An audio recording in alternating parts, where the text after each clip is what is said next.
শুভ সকাল বন্ধুরা। আজ 14 মে বৃহস্পতিবার।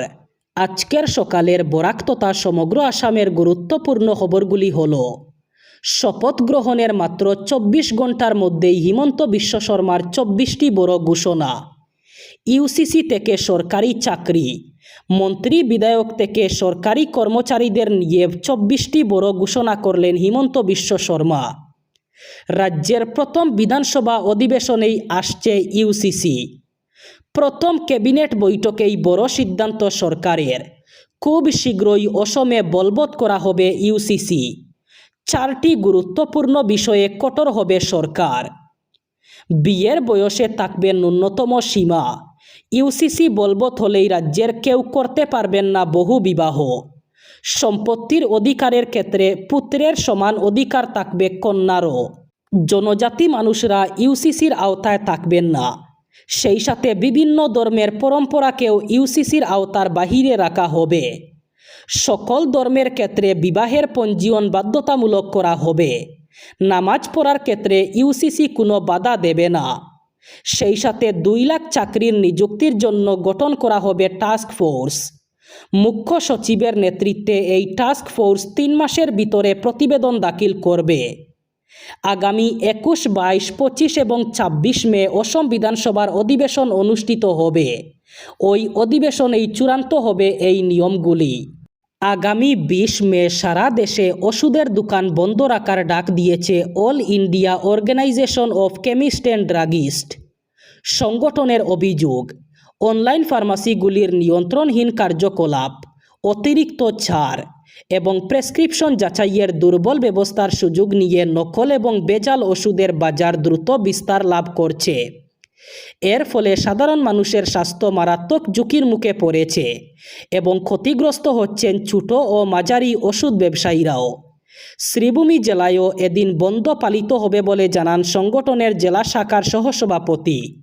তিনি বলেন, আগামী 20 মের এই দেশব্যাপী ধর্মঘটের মূল উদ্দেশ্য হল কেন্দ্রীয় সরকারের কাছে ই-ফার্মেসির উপর কঠোর নিয়ন্ত্রণ আরোপ এবং নকল ওষুধের বিরুদ্ধে আরও কঠোর আইনগত ব্যবস্থা গ্রহণের দাবি জানানো।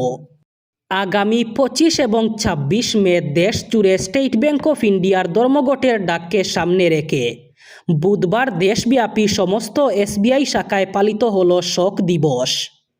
এদিন ব্যাংকের কর্মীরা কালো মাস্ক পরে নিজেদের বিভিন্ন দাবির কথা গ্রাহক এবং সাধারণ মানুষের সামনে তুলে ধরেন।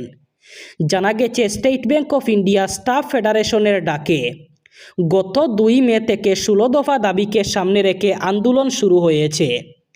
সেই আন্দোলনের অংশ হিসাবেই আগামী 25 এবং 26 মে সারা দেশ জুড়ে ধর্মঘটের ডাক দেওয়া হয়েছে।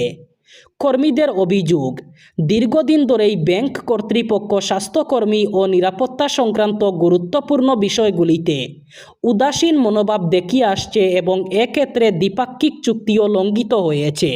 অর্থনীতির উপর চাপ কমাতে সংযমের বার্তা দেন প্রধানমন্ত্রী নরেন্দ্র মোদী।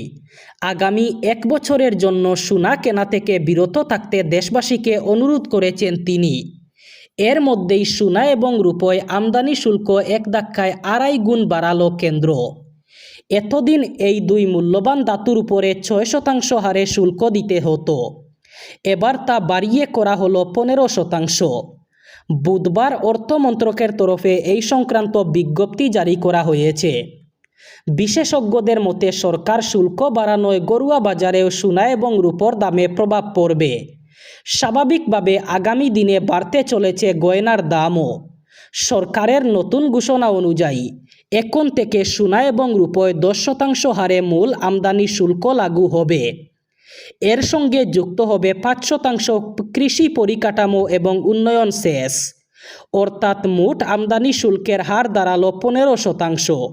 মুখ্যমন্ত্রী হিমন্ত বিশ্ব শর্মা, প্রাক্তন মন্ত্রী তথা লক্ষ্মীপুরের বর্তমান বিধায়ক কৌশিক রায় এবং সুনাই পুরসভার ভাইস চেয়ারম্যান শাহরুল আলমদের নামে ফেসবুক লাইভে আপত্তিজনক কথাবার্তা বলার অভিযোগে পুলিশ আটক করল এক যুবককে। শিলচর বেরেঙ্গা 2য় খণ্ডের বাসিন্দা ওই যুবকের নামও শাহরুল হোসেন লস্কর ওরফে টিটু। গত 4 মে নির্বাচনের ফলাফল ঘোষণার পর শাহরুল হোসেন লস্কর ওরফে টিটু সুনাইর বিধায়ক আমিনুল হক লস্করের সমর্থক পরিচয়ে ফেসবুক লাইভে হিমন্ত বিশ্ব শর্মা, কৌশিক রায় এবং শাহরুল আলমদের নামে অপশব্দ প্রয়োগের পাশাপাশি হুমকিও দেন বলে অভিযোগ। এ নিয়ে সুনাই থানায় একটি মামলা নথিভুক্ত করা হয়। মামলা নথিভুক্ত করার পর পুলিশ খোঁজ নিয়ে জানতে পারে শাহরুল রয়েছেন গৌহাটি নুনমাটি নিজপাড়ায় তার এক আত্মীয়র বাড়িতে। এই খবর পেয়ে সুনাই থানার পুলিশের একটি দল গৌহাটিতে যায়। নুনমাটি পুলিশের সহায়তায় তাকে আটক করা হয়। প্রধানমন্ত্রী নরেন্দ্র মোদী আগামীকাল শুক্রবার 15 মে 6 দিনের জন্য 5 দেশ সফরে রওনা দেবেন। সফরের প্রথম পর্যায়ে প্রধানমন্ত্রী নরেন্দ্র মোদী শুক্রবার সংযুক্ত আরব আমিরশাহী যাবেন।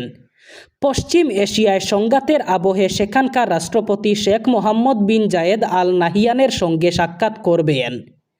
সফরের দ্বিতীয় পর্যায়ে প্রধানমন্ত্রী যাবেন নেদারল্যান্ডসে।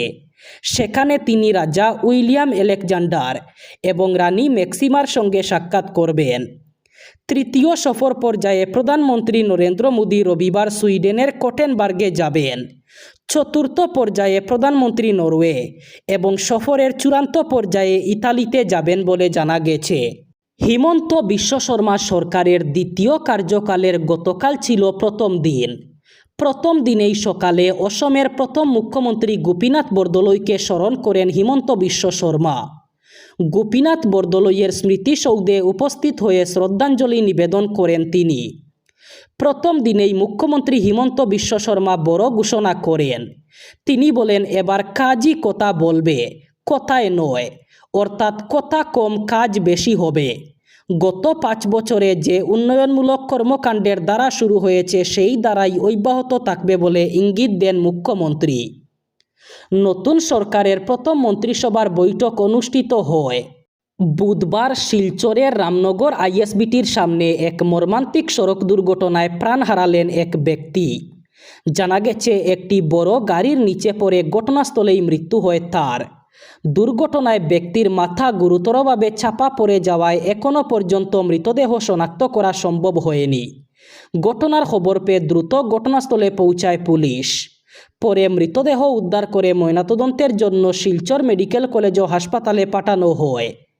দুর্ঘটনাটি কিভাবে ঘটল এবং কোন গাড়ির সঙ্গে এই ঘটনা জড়িত তা খতিয়ে দেখতে ইতিমধ্যেই তদন্ত শুরু করেছে পুলিশ।